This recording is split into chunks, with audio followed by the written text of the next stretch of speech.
सर्वत्र सिद्ध्यति संकल्पितं हृदाभीष्टं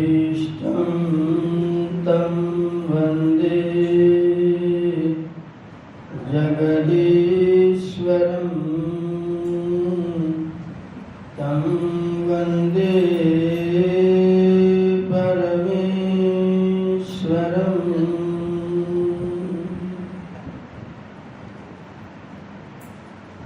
आदरणीय पंडित श्री योगेश दत्त आर्य जी, उनके साथी श्री सुभाष आर्य जी,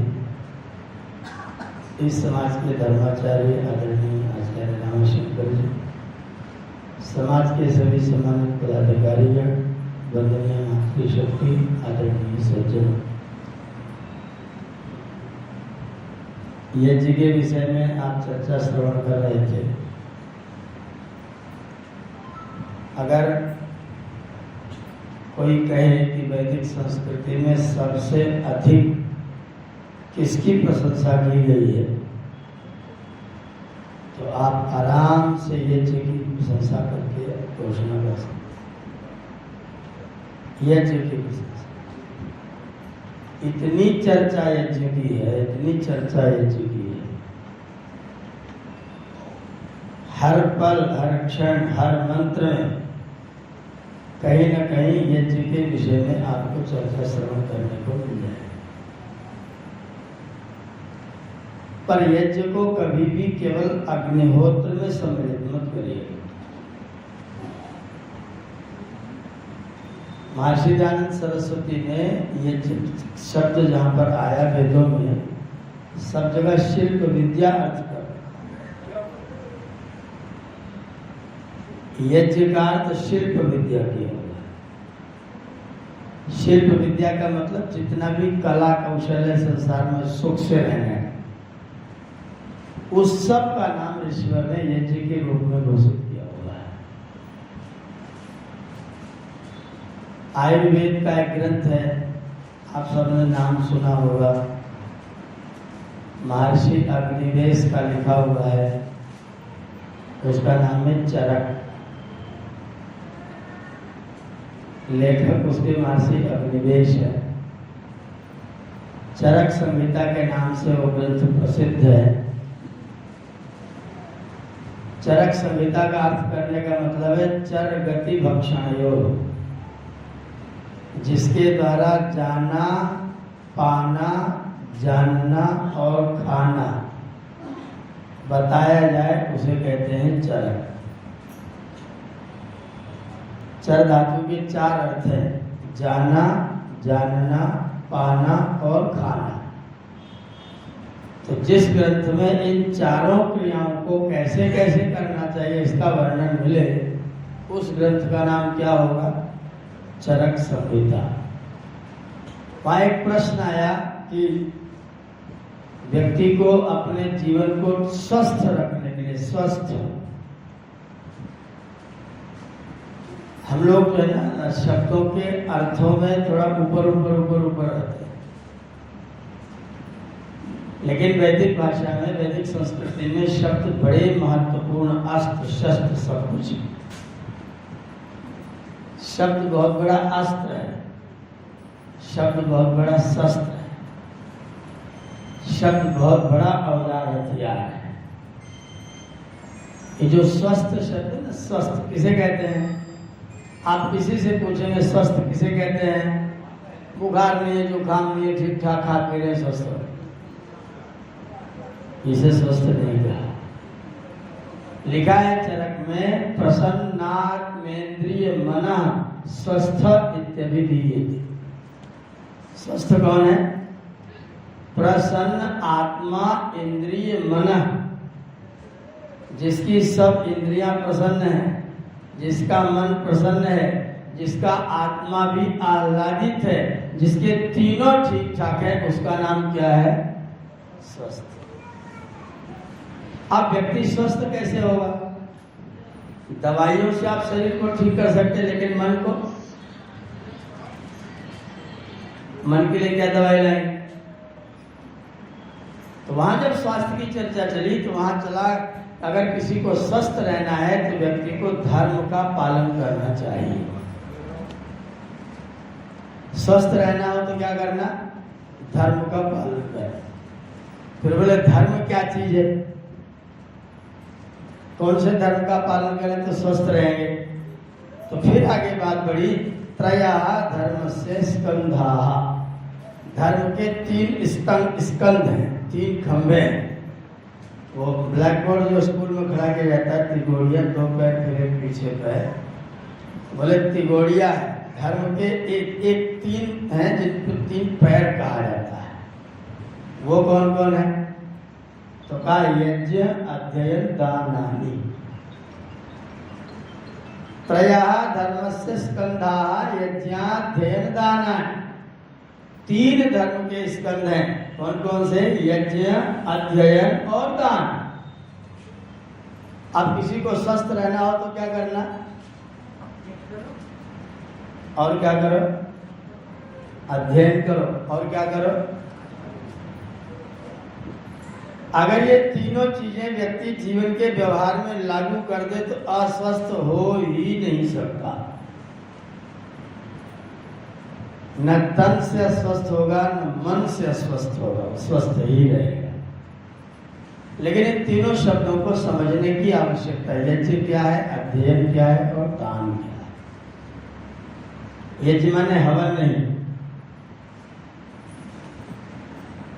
यज्ञ का जो केंद्रित अर्थ है, केंद्र, मुख्य अर्थ, जिसके सहारे बाकी सब कुछ घूमता है, वो अर्थ है यज्ञ का संगति करना।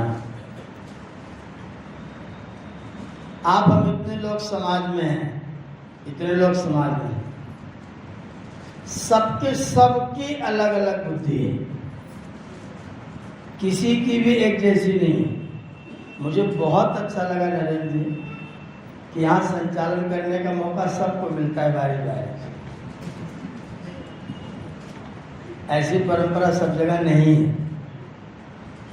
एक ही व्यक्ति 7 दिन संचालन करता है, दूसरे लोगों से परिचय प्राप्त करने का अवसर ही नहीं मिलता है। बहुत अच्छी परंपरा, इसको बिल्कुल कायम रखिए। मैं इसका बहुत बहुत समर्थन करता हूँ और धन्यवाद करता हूँ इस परंपरा को लाने के लिए, लागू करने के लिए। हर व्यक्ति के मन में इच्छा होती कुछ कुछ कहने की, बोलने की। अब अगर आप अकेले ही बोलते रहेंगे तो जो बाकी बोलने की, इसको हम भड़ास कह सकते हैं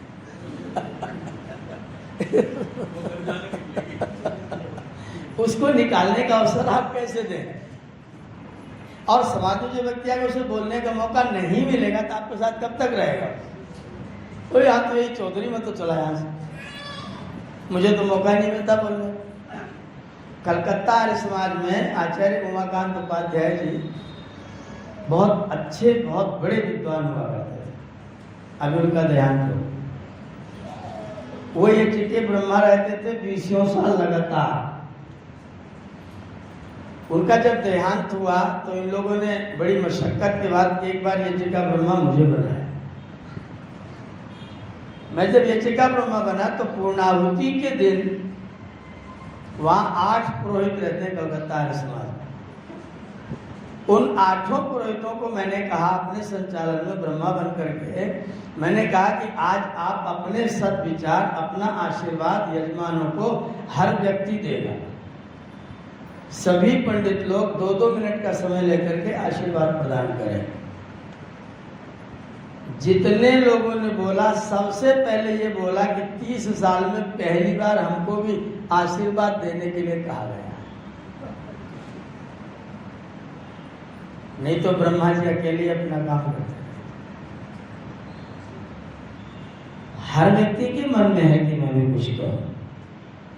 अगर आप उसे मंच देते हैं, अगर आप मंच नहीं देते हैं तो बहुत घोर गलत काम करते हैं। इसलिए करते हैं गलत काम क्योंकि मान लीजिए कल आप न रहें तो आपकी अगली पीढ़ी किधर है? आपका अगुआ कौन है? आपके पीछे कौन आने वाला है? फिर वो व्यवस्था एकदम से ऐसी गैप जैसी हो जाती है, टूट सी जाती है। इसलिए तैयार पीछे वाले रहें, अगली पीढ़ी तुरंत तैयार रहे। संचालन का नंबर आएगा तो हम हैं, और जिनको अवसर लगे वो बढ़िया तैयारी करके संचालन करें, बढ़िया तैयारी करके संचालन। हम लोग गुरुकुल में आर्य कुमार सभा चलाते हैं, बच्चों की सभा।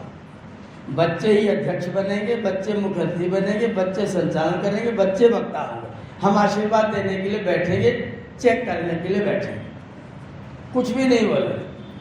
अब उन बच्चों का नैतिक उत्तरदायित्व है कि वो अपनी तैयारी करें और संचालन उत्तम से उत्तम कोटि का। तो वो क्या करेंगे, हर वक्ता के बाद में कोई न कोई छंद, कोई न कोई चीज, कोई न कोई वाक्य, कोई श्लोक, कोई मंत्र प्रस्तुत करेंगे। जो व्यक्ति संचालन करता है वो एक सप्ताह तैयारी करता है और केवल संचालन के लिए 20-22 पद्य श्लोक कविता याद कर डालता है। अगर उसे हम केवल वक्ता बनाते तो कितना याद करता, 5 मिनट का व्याख्यान। संचालक बना दिया तो कितना याद करेगा, उसका लाभ है। कल मैं नहीं हूं गुरुकुल में और कोई बाहर के लोग आ गए और सभा हो रही है तो संचालक की कमी खटकेगी, उनका अभ्यास है। अगली पीढ़ी आ रही, तो बहुत अच्छी परंपरा है कि अगली पीढ़ी जुड़ी रहे। लखनऊ में कार्य समाज में वहाँ एक मंत्री जी थे, पहले भारत प्रदेश सरकार के मंत्री थे, रमेश गुप्ता प्रदेश सरकार मंत्री थे जब भानु प्रकाश जी मुख्यमंत्री थे। उस बहुत पुराने लोग मुझसे बोले मैं इस आर्य समाज का 60 साल से मंत्री हूँ। मैंने कहा तुम बहुत नालायक आदमी। सीधा उनका वाक्य सुनते ही मैंने तुरंत सीधा बोला तुम बहुत नालायक। उनको आज तक ऐसा किसी ने बोला ही नहीं। एक तो प्रदेश शासन के मंत्री, फिर इतने बुजुर्ग थे, कोई इस तरह नहीं बोला तुम बहुत बड़े नालायक। वो एकदम से बिल्कुल तैस में आ गए, पूरी तरह से झिलमिला गए। ऐसा कैसे कह रहे हैं? मैंने कहा इसलिए नालायक कह रहा हूं, तुम 60 साल से अकेले मंत्री हो, तुम 60 साल में एक मंत्री तैयार नहीं कर पाए। किस लायक हो बताओ?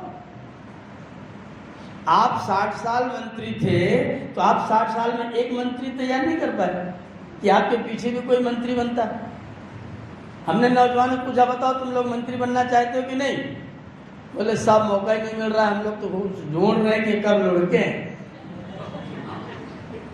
ये कब जाएं तो हम लोग भी कुछ आगे आके कुछ काम धाम करें। प्रतीक्षा कर रहा है कि व्यक्ति कब जाएगा। तो आप काहे के मंत्री हो भैया? अगर आपने, हर व्यक्ति के लिए मैं बात कह रहा हूं, ध्यान दीजिएगा, अगर आपने अपने परिवार की विरासत को संभालने के लिए अपने रास्ते पर अपनी अगली पीढ़ी को तैयार नहीं किया तो मरने के बाद मर जाओगे, बच्चे नहीं रहोगे। शरीर छूट जाने के बाद मृत्यु हो जाएगी। अगर कोई विरासत संभालने वाला व्यक्ति आपका रहेगा तो आपकी मृत्यु कभी हो नहीं सकती है। अगर व्यक्ति के विचार जीवित हैं तो शरीर के मरने से कभी कोई मरता नहीं है, और विचार जब मर जाता है तो कोई व्यक्ति कभी जीता नहीं है, वो मरा हुआ ही होता है। इसलिए अगली पीढ़ी को बहुत संभाल के रखना, बना के रखना। कल जब 5-4 साल कह रहे थे कि गुरुकुल में अगली पीढ़ी तैयार हो रही है तो मैं गर्वानुभूति कर रहा था कि हम उस कार्य में निमित्त हैं कि हम अगली पीढ़ी में आर्य समाज के प्रवक्ता जाने नहीं देंगे। हम रहेंगे तो अपने जाने से पहले आर्य समाज के और प्रवक्ता और उपदेशक तैयार करके जाएंगे। मुझे गाना नहीं आता, लेकिन फिर भी गुरुकुल में भजनोपदेशक बनाता हूँ। मुझे नहीं आता गाना, कुछ नहीं आता, 0-0-0। लेकिन गुरुकुल में भजनोपदेशक रहे, ढोलक रोज बजेगी, हारमोनियम रोज बजेगा। बच्चे हो सकता है किसी के अंदर संस्कार होंगे, वो अपना बैठेगा तो हारमोनियम पर हाथ मारेगा। हमारे अध्यापक ने कहा गुरुजी ये लड़के हारमोनियम तोड़ देते हैं। उन्होंने कहा तोड़ नहीं देते हैं, वो सीख रहे, टूट जाती, चलने दो, हम नई हारमोनियम लाएंगे, लेकिन इनको हाथ मारने दो, क्या पता किसके संगीत निकलने लग जाए। जिसका पूर्व जन्म का संस्कार होगा उसका निकलने लग जाएगा। वो राम मगन जो भजनोपदेशक है, कक्षा 9 पास होकर गुरुकुल में आया था, मैं संगीत जानता नहीं, हारमोनियम मैंने वैसे ही खरीद के रख रखा था। वो आया ऐसे करने लग गया। मैंने कहा तुम कुछ जानते हो क्या? बोले गुरुजी पिताजी बजाते थे, उनको देखता रहता था, अपना हारमोनियम छूने नहीं देते थे। पिताजी बजाते थे लेकिन मुझे छूने नहीं देते थे। मैंने कहा तू दिन भर हारमोनियम पर बैठ, चिंता मत करना, मैं तुझे छूने दे रहा हूँ। और वो अपने आप कोई आया, मैं कहता थोड़ा इसको बच्चे को थोड़ा सिखाइए, थोड़ा इसको सिखाइए, और आज वो बहुत अच्छा भजनोपदेशक तैयार है, फर्स्ट क्लास जीत जाते, बढ़िया प्रचार का कार्य करता है। अगर आप अगली पीढ़ी आप तैयार नहीं करते हैं तो परंपराओं के लोप होने का उत्तरदायित्व तो आपके ऊपर जरूर आएगा। ये यज्ञ है, ये यज्ञ है। यज्ञ को छोटा करके मत देखिएगा। ये संगतिकरण है ना, मेरी अगली पीढ़ी के बीच में गैप न आने पाए, ये संगतिकरण है। अगर आप तो संगतिकरण करके रखते हैं, मिला के रखते हैं, तो आप यज्ञ कर रहे हैं। आप भले ही आहुति नहीं डालते हैं, लेकिन अगर आप संगति तैयार कर रहे हैं, अगली पीढ़ी नई पीढ़ी का रास्ता बिल्कुल ठीक है, साफ सुथरा है, तो फिर निश्चित तौर पर आप यज्ञ में अपनी आहुतियां दे रहे हैं। यज्ञ का मुख्य अर्थ संगतिकरण। छोटा भी आएगा, बड़ा भी आएगा, मिश्रा जी का पौत्र भी आएगा, वो भी आहुतियां डालेगा, वो भी भूर्भुवः स्वः बोलेगा। अब उसके अंतःकरण में वो संस्कार डाले जा रहे हैं। हो सकता है कल हमारे समाज का मंत्री होगा। अगर हमने इस परंपरा से बच्चों को अलग कर दिया तो मैं उन माता पिता को बिल्कुल भी अच्छा नहीं मानता हूँ जो रविवार को भी अपने बच्चों को ये कह के घर छोड़ आते हैं, अरे पढ़ने का बहुत लोड है, एक ही दिन तो छुट्टी मिलती है, आज तू सो ले। शनिवार की शाम को मेरे ताऊजी एक डंडी लेते थे इमली की, और हमसे कहते थे मालूम आज कौन सा दिन है? हम लोग खुश रहते थे क्योंकि अगले दिन रविवार था, स्कूल नहीं जाना। हमें दादाजी वो आज तो शनिवार है। बोले कल कौन सा दिन है? हमने कहा कल तो रविवार। बोले तो याद है ना क्या करना है? मैंने कहा आराम करना है, मौज करना है, स्कूल नहीं जाना है। बोले ये देखा, सवेरे 7 बजे कपड़े पहन के नहा धो के तैयार हो जाना, आर्य समाज जाना है। 7-8 बच्चे थे हम, चाचा के ताऊ के अपने पीछे पीछे ताऊ जी रखते थे इमली की डंडी, और आगे आगे तुम सरपट रहो, पीछे पीछे हम आ रहे हैं।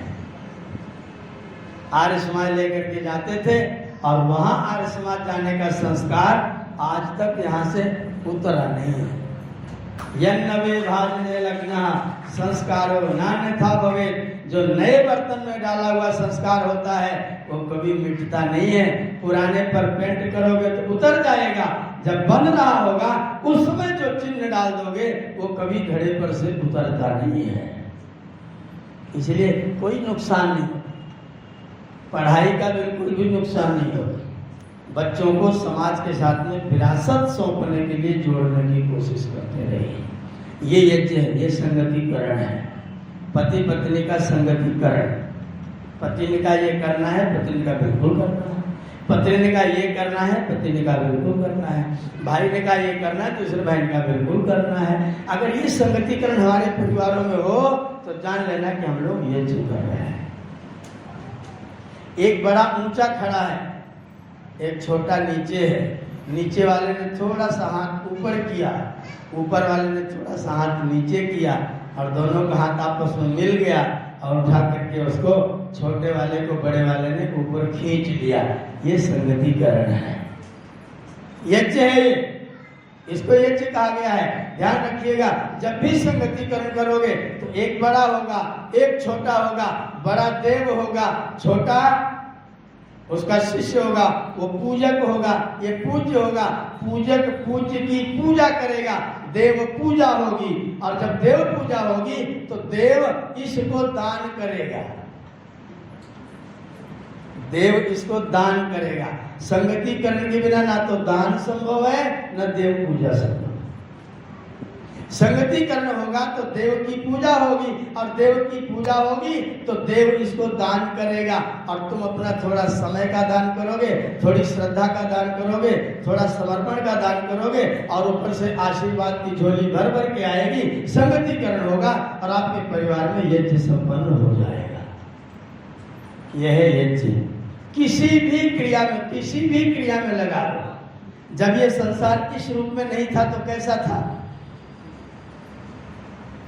जब ये संसार रूपवान नहीं था तो कैसा था?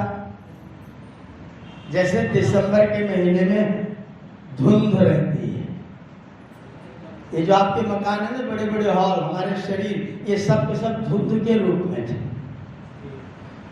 ना सदा से नो सदा से तदाने नासीद रजो नो व्योमावरोय हिमावरीय कुहकस्य शर्मन् अंभक्तिमासीत गहनं गभीर।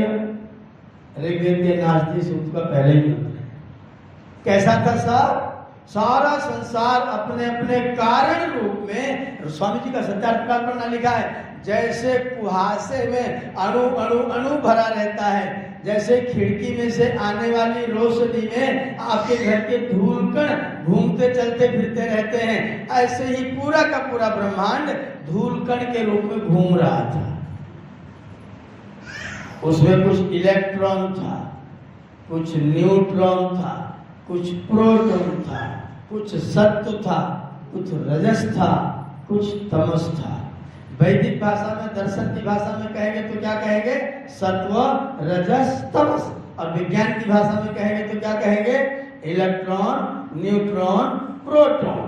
इलेक्ट्रॉन माने इलेक्ट करने वाला, खींचने वाला, आकर्षित करने वाला, जो इलेक्ट करता है उसे कहते हैं इलेक्ट्रॉन। और जिसके अंदर चिपकने की, आने की क्षमता रहती, वो कौन है? प्रोटॉन। इलेक्ट्रॉन कौन है? गुरुजी। इलेक्ट्रॉन कौन है? माताजी, पिताजी। और प्रोटॉन कौन है? बच्चे, संतानें। किसके पीछे जाएंगी? माता पिता। छोटे बच्चे को गेट पर छोड़ दीजिए, किसको ढूंढ के किसके पास जाएगा? इलेक्ट्रॉन कौन है? खींच रहा है, और जो खींच रहा है वो प्रोटॉन है, और इन दोनों के बीच का जो वात्सल्य है, प्रेम है, उसका नाम है न्यूट्रॉन। इलेक्ट्रॉन खींचता है, प्रोटॉन खींचता है, और न्यूट्रॉन दोनों के मिलने में कबर बन जाता है, और सृष्टि का पहला परमाणु तैयार होता है। संगतिकरण ना होता तो संसार बनता क्या? इसलिए वैदिक भाषा में कहा गया, यज्ञ से संसार बना है। अगर यज्ञ ना होता तो संसार का निर्माण भी ना होता। अगर संसार बना है तो उसका मुख्य आधार है यज्ञ, संगतिकरण, तीनों का मेल। तीन तत्व मिले, एक अणु बना, फिर उन वैसे गुण वाले दो मिले, द्वेणु बना, फिर वैसे गुण वाले तीन मिले, त्रसरेणु बना, और त्रसरेणु बन करके फिर वो आकार में आना शुरू हुआ, और हमारी धरती अपने अपने गुण वाले द्रव्यों को इकट्ठा कर करके रूपवान हो गई। ये संसार के बनने की प्रक्रिया है। आधार क्या है? यज्ञ, संगतिकरण। हम आ गए संसार, 2 बूंद पानी था, 1 बूंद माता का, 1 बूंद पिता का। केवल 2 बूंद पानी था। हमारा शरीर बनना शुरू हुआ 2 बूंद जल से। 2 बूंद जल से शरीर बनना शुरू हुआ, बढ़ने लगा, बढ़ते बढ़ते बढ़ते बढ़ते 3 किलो का हो गया। माँ ने एक दिन संसार में मुझे उत्पन्न कर दिया, और लोगों ने कहा कि शिवदत्त पैदा हो गया। संगतिकरण ना होता तो निर्माण होता। बिना संगतिकरण के संसार में कुछ भी निर्माण नहीं हो सकता। इसलिए संगतिकरण माने क्या है? यज्ञ। और इसीलिए बिना यज्ञ के संसार में कुछ भी बन नहीं सकता। अगर आप संसार में आ गए तो करें क्या? क्या करें? अध्ययन करो।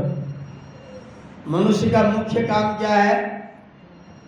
अध्ययन करो। पैसा कमाना बाद में शुरू होता है कि पहले पढ़ाई की पहले पैसा? आप शुरू में आते हैं तो क्या शुरू करते हैं? बच्चा पिता के कंधे पर बैठता है, ई क्या है, पिताजी ई क्या है, पिताजी ई क्या है। बार बार प्रश्न पर क्यों पूछ रहा है? क्योंकि अध्ययन करना जीवात्मा का स्वभाव है। माता ने मुझे कहा कि पंडित जी मेरा लड़का खिलौना बहुत तोड़ता है। मैंने कहा एकदम नहीं तोड़ता है, झूठ बोल रहे हैं। आपको कैसे समझाएंगे पंडित जी, खिलौना मेरे सारे घर में टूटे पड़े हुए हैं। मैंने कहा बिल्कुल नहीं तोड़ता है वो अध्ययन उसका स्वभाव है। वो जब खिलौना चलता है तो सोचते ही क्या है जो चलने लग जाता है, कैसे चलता है। उसको खोल के देखता है, जोड़ नहीं पाता, आपका खिलौना टूट जाता है। वो तोड़ता थोड़े, वो तो खोल के देखना और अध्ययन करना उसका काम है ना। वो जानना चाहता है कि चल कैसे रहा है, ये कैसे दौड़ने लग जाता है। ऐसे 2 बार घिसा, फिर छोड़ दिया, उतनी दूर चला गया। ये चक्कर क्या है इसके अंदर? वो क्या खींचते हैं तो घूम जाता है, बस खोल के वो घिरनी देखने लग जाता है। बुधवारा जोड़ नहीं पाता है। आप कहते हो बच्चे ने खिलौना तोड़ दिया। मैंने कहा उसको इंजीनियर बनने दो, उसको इंजीनियर बनने दो। वो यही खोल खोल के इंजीनियर बनने की कला सीख रहा है, तरीका सीख रहा है, अध्ययन कर रहा है। बड़े हो जाओ तो, छोटे हो जाओ तो, जवान हो जाओ तो, बूढ़े हो जाओ तो, जिस दिन मरो उस दिन भी पढ़ के ही मरना।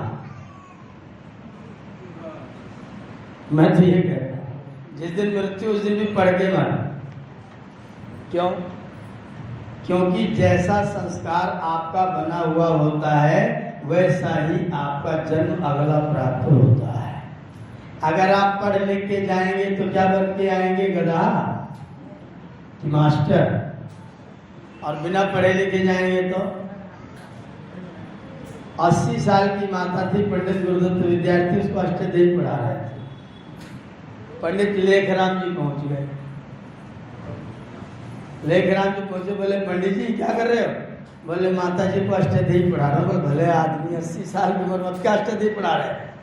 पंडित गुरुदत्त विद्यार्थी बोले मैं चाहता हूँ कि मेरी माता जी अगला जन्म गुरुकुल में जरूर पढ़ें, इसलिए मैं उनको अष्टदेव पढ़ा के विदा कर रहा हूँ। अष्टदेव का संस्कार लेके जाएंगी तो लौट के आएंगी, तो संस्कार होगा तो कहीं न कहीं अष्टदेव पढ़ने के लिए गुरुकुल में जरूर भर्ती हो जाए। इसलिए अध्ययन, यज्ञ अध्ययन। बाकी चर्चा फिर करेंगे। समय घड़ी जो है ना बहुत दुष्ट होती है, मुझे हमेशा रोक देती है, बंद होना पड़ता है। विचार बहुत सारे हैं, बहुत सारे विचार हैं, बहुत सारी चीजें देने की होती हैं। विचारों का संप्रेषण आपके पास आके करता हूँ। आप लोग ध्यान से सुनते हैं, मग्न होते हैं, तालियां बजाते हैं, मुस्कुराते हैं, थोड़ा सिर झुकाते हैं, तो मुझे लगता है कि मेरा प्रभाव वहां तक जा रहा है। मैं आपका बहुत बहुत धन्यवाद करते हुए आज के लिए अपनी वाणी की ध्यान देता हूँ। धन्यवाद। जितनी भी बात आचार्य जी ने बताई है वो सब सुनने और ग्रहण करने योग्य बात है। मैं चाहता हूँ कि हमारे दो उपदेशक यहाँ आए हुए हैं, दोनों उपदेशक तथा वास्तव में एक गुण होता है वक्ता में और 2 गुण होते हैं भजनोपदेशक। भजनोपदेशक में 2 गुण इसलिए है कि वो उपदेश भी करते हैं और अपने भजन भी सुनाते हैं, और वक्ता में 1 गुण होता है कि वो अपने वक्ता से ही लोगों का मार्गदर्शन करते हैं। इसलिए दोनों का हिस्सा बराबर है, कोई से का भी कम नहीं है। मैं धन्यवाद